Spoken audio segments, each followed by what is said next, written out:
ده الفيديو الثالث في سلسلة التهاب المفصل العجزي الحرقوي أو التهاب مفصل الحوض الخلفي، وهنتكلم فيه عن العلاج. لازم تشوف الفيديوهين الأولانيين عشان تعرف احنا بنتكلم هنا عن ايه. العلاج بيبقى دايما على حسب السبب، يعني بنشوف ايه اللي عمل المشكلة ونحله. يعني لو في عدوى وخراج في المفصل لازم نعمل عملية فتح وتنظيف للعدوى والخراج زيها زي أي خراج.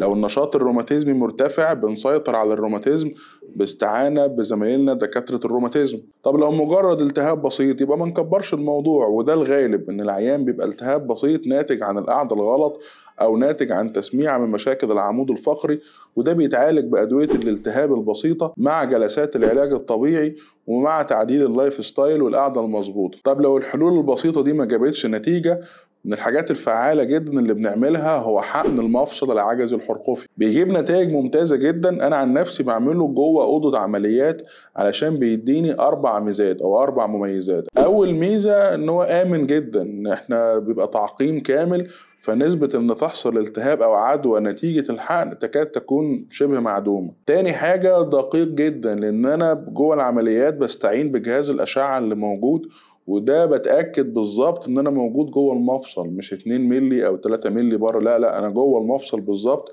الحته اللي انا عايز احقن فيها. تالت ميزه ان العيان ما يحسش باي الم. دكتور التخدير بيساعدنا انه يدي العيان حاجه بسيطه تدروخه عشان ما يحسش بالحقن، اللي هو مده الحقن ال10 دقايق اللي بنحقن فيها، فالعيان بيكون مبسوط جدا انه اتحقن من غير ما يحس بأي حاجة. رابع ميزة ان العيان مجرد ما بيتحقن وبيفوق من البنك بيقوم يتحرك من اول يوم ويمارس حياته العادية بشكل طبيعي، ما بنكتفوش ولا بنطلب منه اي احتياطات او اي حاجات يعملها تكتف الحركة بتاعته. بالعكس احنا بنكون عايزينه يتحرك عشان لما يجي لنا بعد اسبوع او اسبوعين في المتابعة نطمن انه اتحسن بجد، مش اتحسن لانه متكتف وما بيتحركش، لا بنبقى عايزينه يتحرك وبنشوف نتائج ممتازة الحمد لله من الحقن. وبكده نبقى شرحنا طرق علاج التهاب المفصل العجزي الحرقوي.